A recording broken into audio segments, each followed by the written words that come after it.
Mambo. Kwa vipi? Leo shiza kwako. Uzima upo? Mimi mzima kama lazima.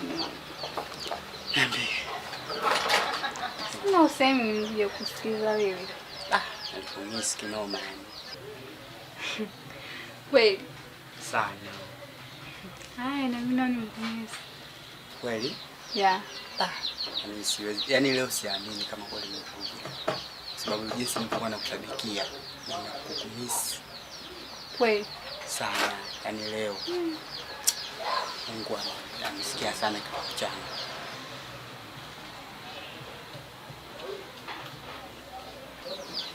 Sasa pana message imetokea dharura. Dharura? Natakiwa nyumbani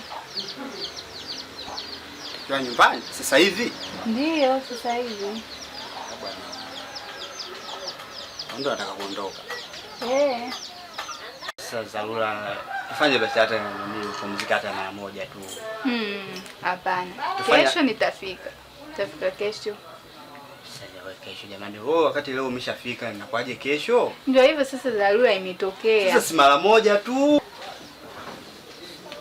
Hatutachukua muda. Chungo tu. Naomba unisaidie. Hapana, kwa sababu yani hapa nimetumiwa message ya dharura, sasa haiwezekani. Labda kesho. Ni kweli umetumiwa message lakini haitachukua muda, ni dakika sifuri tu. Wewe mwenyewe unajua mambo yale hayanaga muda. Hapana. Kesho nao siku. Wewe bwana wewe hata kidogo tu. Hapana, kwa kuna dharura.